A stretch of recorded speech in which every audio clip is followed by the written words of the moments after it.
جانب كبير من اعطال الفلوماك والموتور مرتبط بالتشيك فالف اللي على الشبكه. ناس كتير بتسال على موضوع التشيك فالف، بنحطه قبل الموتور ولا بنحطه بعد الفلوماك؟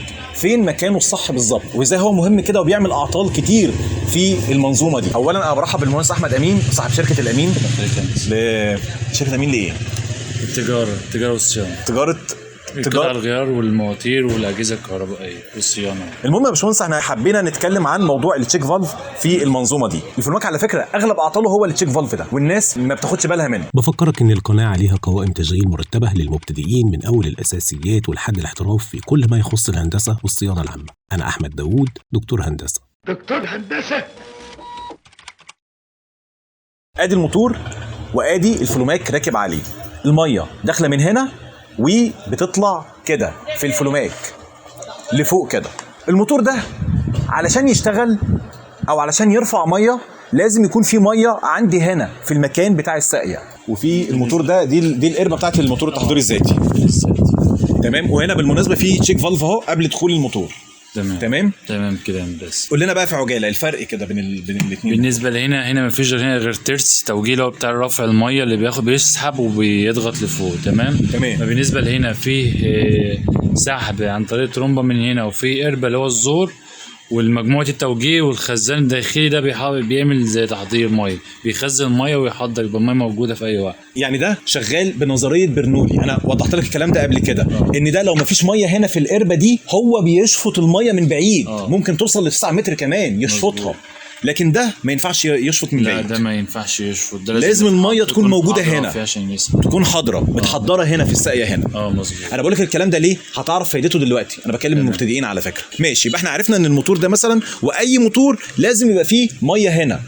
مظبوط. في القربه او في القربه هنا او اللي هو مكان الساقيه. والفلوماك علشان يشتغل لازم يكون فيه شويه ميه مضغوطين هنا في الفلوماك. لازم عشان حساس بتاع الميه، علشان حساس الثقل المعدني اللي بيترفع.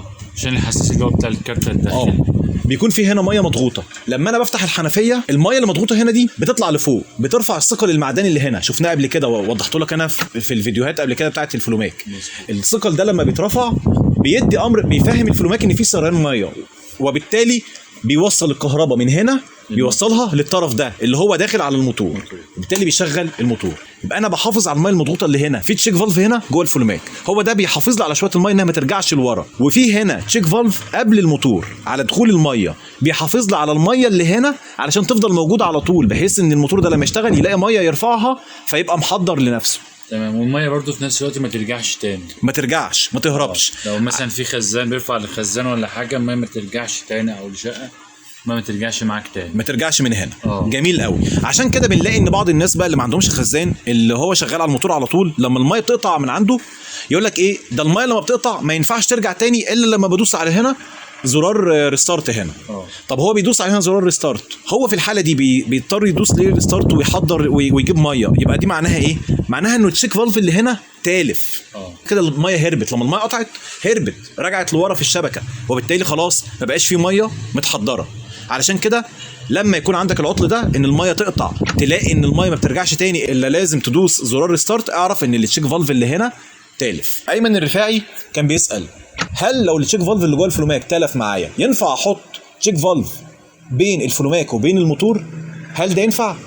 هو منطقيا ينفع، بس يفضل يكون السكس بلف او شيك بلف يكون راكب قبل المدخل الميه، عشان يعمل يعني بقى نظام 2 في 1، يحضر للموتور وللاوتوماتيك فلوماك. يبقى احنا هنا نكتفي بالتشيك فالف اللي قبل الدخول علشان نحافظ على الميه اللي في الفلوماك والميه اللي في السقف. مظبوط. يعني خلاصه الكلام تحط تشيك فالف مهم جدا قبل الموتور. يعني مش مجرد مهم بس، لا لازم يتحط تشيك فالف قبل الموتور، ومفيش اي داعي للتشيك فالف بعد الموتور. مع المهندس احمد يا جماعه على فكره هنعمل كورس لف مواتير مجاني من اول تفوير الموتور والمشاكل اللي بتقابلك، ويعني سبب مفاجاه لوقتها ان شاء الله رب العالمين.